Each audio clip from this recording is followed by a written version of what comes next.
Hello, everybody, and welcome to ABM Answered, the quickfire demand gen and ABM video series, or at least that's what we always aim for. Today, I'm excited to be joined by Kelly Shermahon. Did I get that right, Kelly? Did I pronounce that Yes. right? Nice. Who is the Senior ABM and Comms Manager and self-appointed Gen AI marketing enthusiast at Pega Systems. Um, I found it more difficult to Google your last name and to find out how to pronounce it properly. I did try, but I always thought it was Pegasystems, but it turns out it's Pegasystems, apparently, named after the Pegasaurus. Anyway, there's my pointless fun fact to kick things off. But as a starting point here, Kelly, let's rewind a bit. Who are you? And my favorite question is, how did you end up doing not just B2B marketing, but like account-based marketing? It'd be good to hear a bit more about you and your background. Yes, absolutely. Well, one, thank you for having me on, Sam. I really appreciate it. I have been in marketing and communications for over 15 years now. I've been fortunate to always work in the healthcare space because I really enjoy helping people. And while I joke that, I'm not a doctor at the bedside, I like to think that I'm helping, solve people's problems by connecting them with a solution. I moved into account-based marketing because, again, I really wanted it to be focused on the customer. B2B marketing in general can fall susceptible to always talking about the company itself. And account-based marketing really puts the customer at the center. That's so true, and I think that's a big trap where people fall into. And I was recently, even like sales teams fall into it as well. I was reviewing some copy of my friend's BDR team recently, because that's kind of how I built or how I ended up in marketing. I went through the sales route and transitioned into marketing. And it's very common for people, especially in the beginning, to talk about me. Here's what we can do. And then actually the magic happens when you do flip the script, like you say. So I'm glad we're in agreement of that. But to run you quickly through the rules and the viewers through the rules, Kelly, in this case, we'll give you a set of questions to respond to all about ABM and demand gen. This episode, we're taking it back to basics. The questions have come from or been adapted based on the challenges we've collected through Mixed Reality Rooms, but also through previous guests as well. So I'm going to pull up question one. Kelly, are you ready? I'm ready. Cool. Okay, so challenge one is sales and marketing alignment.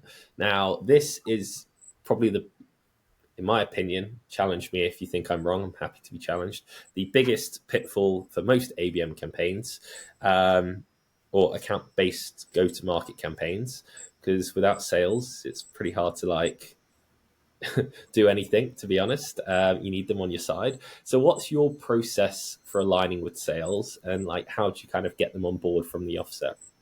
Yes, it's an excellent question. I agree. I've faced some challenges in the past to other companies. The way we start is one by account selection. We can always talk about that more later. But once we have account selection, we know what accounts we're going to work with. And so then we set up meetings with those account teams and really give them an introduction to what account-based marketing is. Because the reality is that a lot of salespeople don't know what account-based marketing is, right?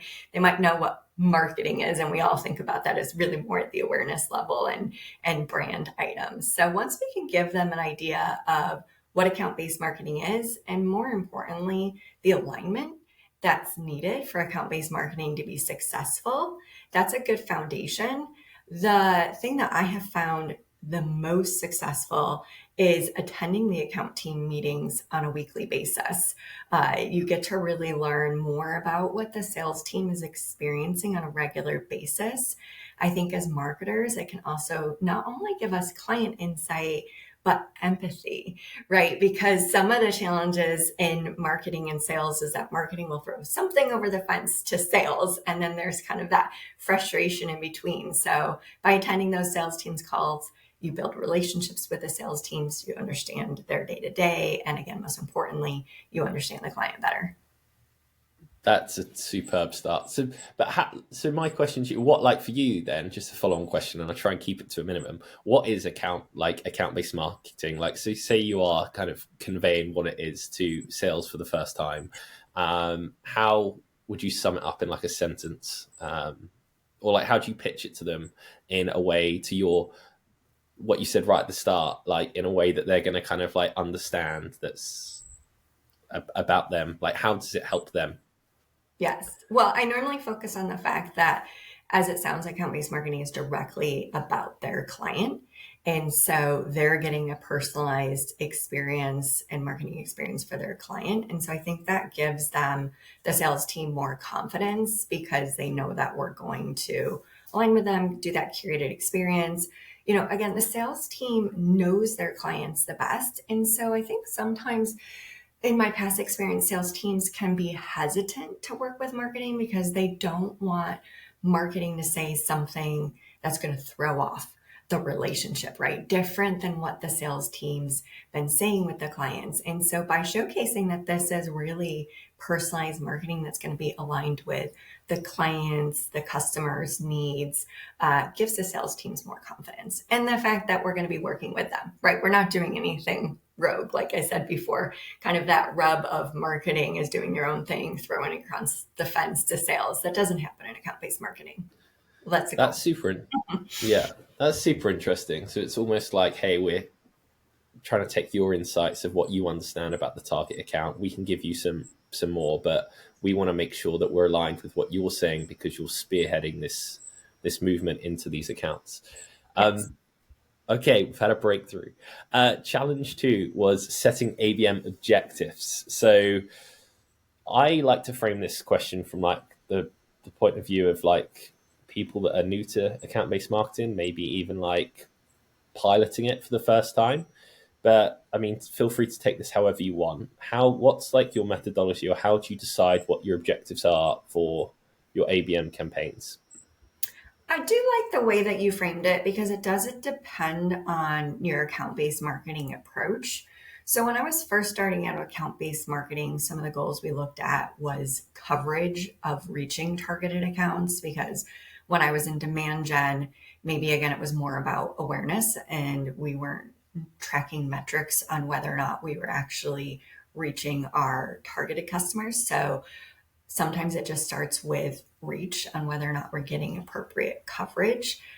Creating new contacts for those accounts could be new when I'm first starting out account based marketing, although that stays really true throughout. Right, right now I've been doing one-to-one account based marketing, which means that I'm working with well established accounts. One of the leading indicators would still be creating new contacts and relationships. But as a whole, our account based marketing team measures engagement as well as pipeline, obviously, pipeline acceleration and pipeline influence. Just to go a little bit more into engagement, this really is what we call a one PEGA approach. So, again, it's not marketing versus sales, it's one team effort. And the things that we rate as the highest form of engagement is an incoming email, as an example, right? We do a lot of outbound emails. Maybe that's one of the channels we use. But incoming signifies that there's actually the likelihood of a meaningful conversation happening. And then face to face meetings, because again, you can't get past that human element. So those are ultimately the leading indicators, that engagement that we're working towards as an objective to influence the pipeline. That's super awesome, and I really appreciate you going detailed into that because it's so easy to keep that top level. But I think, and I find that when I go to ABM conferences as well, it's like everyone gets on stage and talks about the high level strategy, but like really, what the people in the audience want are those like deeper level tactics. So you are giving us a gift today. This is superb. Challenge three is target account selection. So yeah, I'll let you take this one. I like to, again, if we could incorporate like the first part of like how would you include sales into that, if at all. But yeah, how do you select your target accounts, Kelly? Yes. So I was originally trained on account-based marketing through ITSMA, and or it's not, as some people call it. And they have a really great methodology that we still very much align by, which is looking at characteristics like what is our annual contract value with those current clients. Again, thinking about prioritizing our current clients, the whole 80 80/20 aspect. 80% of our business comes from 20% of our clients. So we are looking at current contract value. We're looking at total market opportunity. We are looking at whether or not our products and solutions can actually meet those customers' needs, right? So that's where we might not only do selection like with data and coming up with a score, but we'll actually plot that based on whether or not they're a good fit for the one-to-many approach, one-to-few approach, or one-to-one. And that helps when you think about, again, like, are we really just aligning with those clients' needs in one area versus we have alignment of our solution set across many of the needs of the client? So that's one thing that we take into account. As we evolve, I place, and our account team also places a heavy emphasis on the sales team's readiness, right? So does the sales team have a strategic account plan?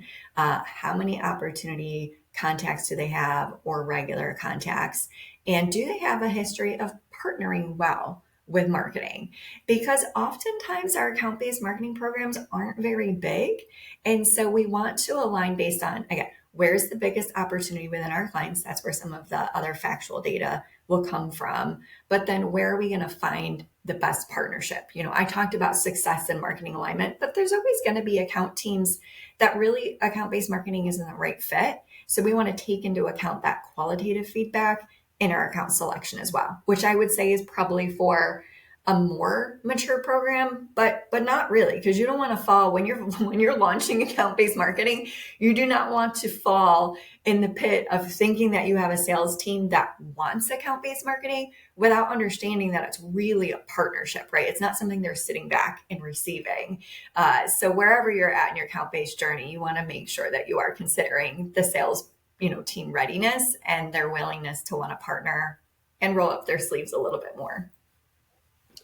It's kind of deceiving that it's called account-based marketing. I guess that's why people lean to account-based experience, Yeah. as in like a full motion as well. That is, again, a great answer. Do you use any, just a quick one, what do you use any tools to help you do that? If you can even talk about that, because there's like Key Play coming up, which I've played around with, which seems really, really good and detailed. I think the thing people struggle with is, and this is just my opinion, that it's easy to pull in kind of like this data, refine lists and everything, but it's the merging of that sales data and the contact data with kind of what you've got there. But I don't know if there's any tools that do that today. Or Yeah, that's a great question. I have not actually used a supplemental technology, if you will, to run an analysis. I normally work with our sales operations teams. We do pull data from our CRM, which at Pega is sales automation. And then we might Mhm. pull data also from Power BI, which is one of the tools we use. But ultimately, we are still using Excel spreadsheets to run some of that analysis and do the plotting. So great follow up if you know of tools that can automatically help with that. Yeah, I've well, hopefully you don't get spammed after this with like a lot of suppliers pitching their service. But yeah, We no, might I was just do a curious. Gen AI agent, build our own so we could do some testing, maybe For follow sure, up.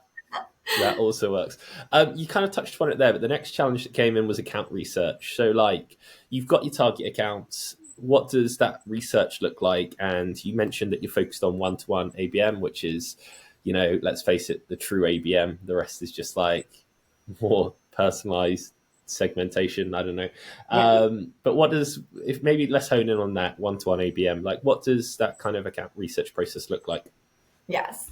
Well, I mentioned Gen AI, so I've actually leaned into Gen AI tools like, ChatGPT, Copilot to help with this. So the research that I do, again, when I'm working with specific accounts, it does really help to hone in. I mean, I might start by looking at, so I work in healthcare, right? Some of the healthcare industry trends, but then I'm going to validate what it is the account specifically is working on. So I'll look at things like investor reports, annual reports, right? Looking at what are some of their specific C-suite and people who are on our stakeholder list, some of the clients identified, what are they talking about out in the media, either in news outlets or on LinkedIn? Because again, they're showcasing what's important to the organization and it points to some of the key words that they're using, right? Going back to that, we might have specific terminology we use in our company that makes sense to us, but we're not speaking the client's language. So when we're going to their website, reading their content, it really helps us understand what their language is. That's in addition to, what the sales team is bringing.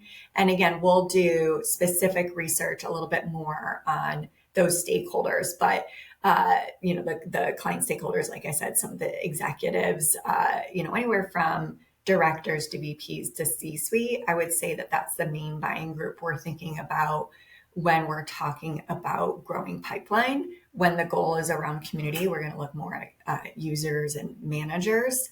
But yeah, I'd say that's some of the research I do. Moving forward, I mean, LinkedIn really is one of my favorite tools because people share a lot more frequently, whereas your annual reports, or investor reports aren't your day to day or week to week.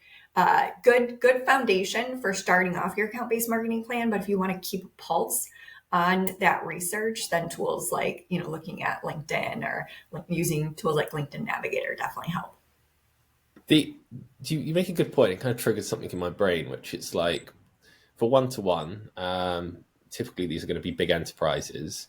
You can almost get caught in like a trap of, because there's more information on big enterprises, right? You mentioned company reports and things like that. It's all easier to find. You can almost get caught up in like a rabbit hole of like too much information. And you also mentioned kind of, I can't remember what law it's called. Is it Parkinson's law or something? The 20 or Plato's law, 2080 rule, like Yes.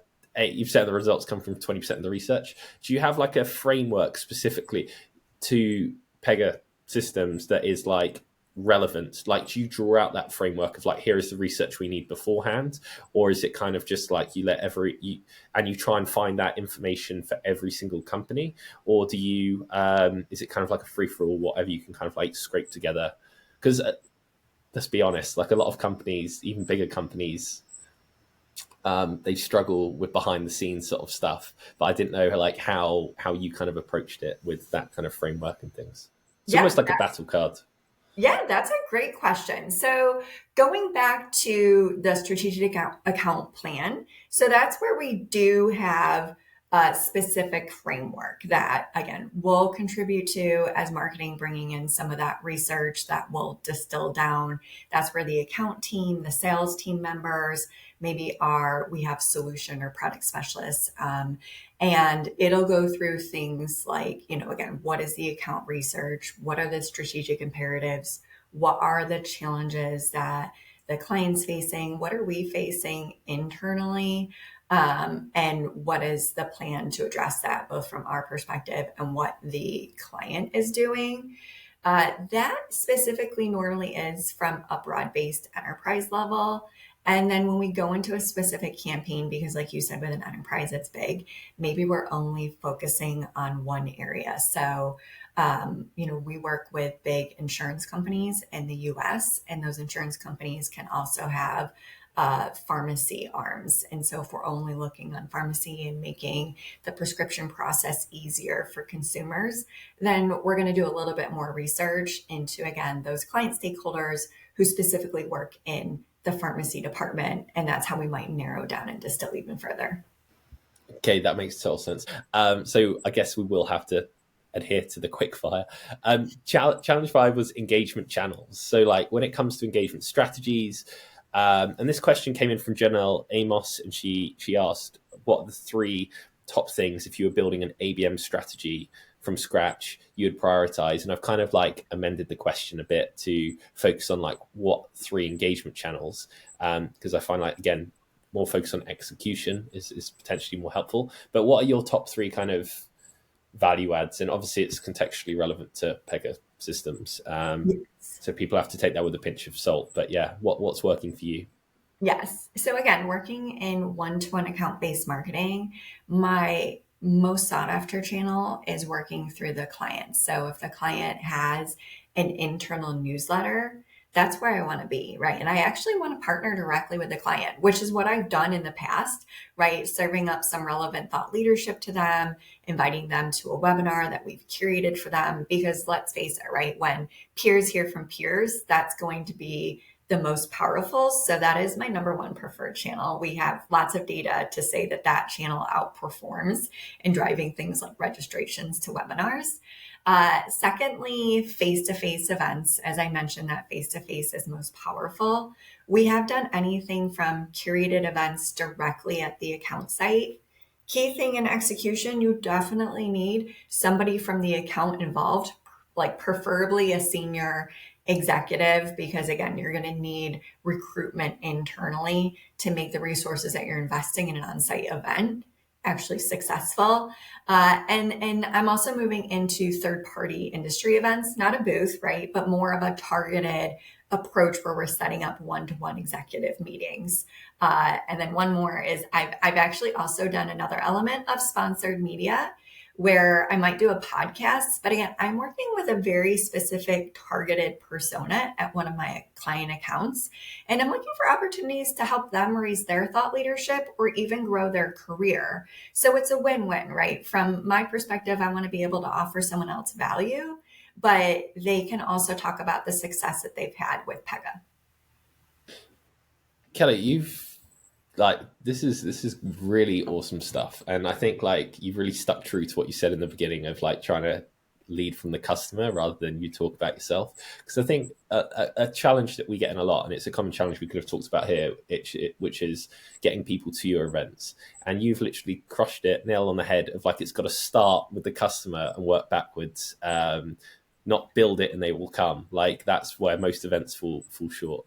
All of these could be deep dives. I'm going to quickly continue. Content creation.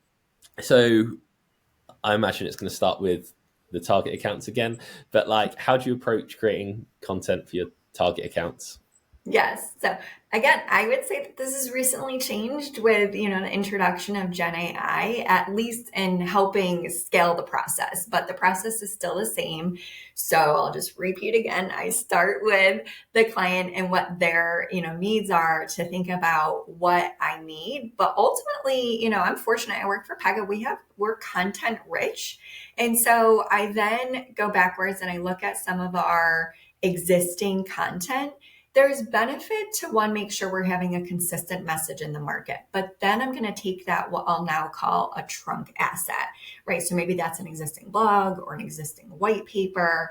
And then I'll look to curate that further, right? So one, I'll make sure that it's relevant to the healthcare industry because that's where I work. And then I'll pull in some other content that's specific to the client and what they're trying to solve. But if a customer is wanting to work on retention for their own customer base, again, we have content on that. So there's no point in recreating the wheel or changing the message entirely in the market. But I need to understand what my customer is trying to solve first, find the asset, curate by industry, and then curate by client. And again, now I can use Gen AI really to help with all of that curation to speed up the process. We still have industry experts that will review that. Again, anytime you're using Gen AI, like word of caution, make sure you're fact checking anything. It doesn't matter what Gen AI you're using these days, it could still hallucinate. And so there's always the disclaimer, the human still has to be in the loop. For sure. And I feel like that's where a lot of execution AI tools go wrong. It's like they assume they can automate all of ABM and you're taking the complete, well, like you said, it can hallucinate, but it takes the sentiment away from ABM altogether. Challenge 7, we're nearly there.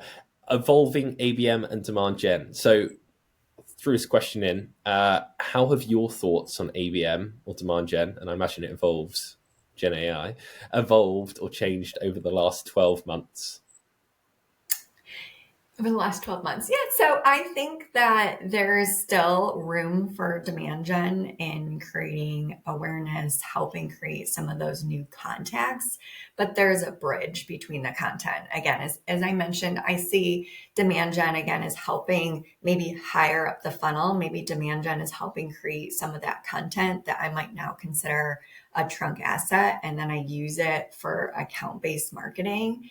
But really, it's a difference for us of whether or not we're using demand gen for growth opportunities or new accounts, and then existing accounts with our specific strategy is going to be more one-to-one ABM or maybe one to few. So I still think they're both needed, and I still think that they can work together. The convergence of demand gen and ABM will be a thing in 2025. Um, just for fun, last two things. And well, we kind of mentioned it earlier, maybe. But I didn't want to put words in your mouth. If you could invent a tool or technology, what would it be and why? And you know what? I wouldn't even limit this to ABM. You know, like give me, I don't know, anything, like anything marketing related or business related. Yes. Well, what I really want, and I think we're working towards, is still making things easier for my sales partners, right? We do create a lot of curated content, but ultimately, we serve it up when we think it's relevant, but the customer journey changes so much. And so, what I really want is within our customer relationship manager, again, for sales automation, that our sales team members are actually getting a push notification when something happens. So think about for us when we have a product go live, that's an awesome time to host a celebration, right? Like the client team internally has worked really hard to get that product live. Well, we actually have celebration content and tools to help guide our sales teams to host an event. But they might not remember where that content is. And maybe us as an account-based marketer, we're working on another account. Maybe we missed the opportunity to serve it up. But what if within our CRM, there's natural language processing reviewing that there was just a go live, and then it could prompt the sales team automatically and say, oh, this might be a good time to pull in using this celebration kit.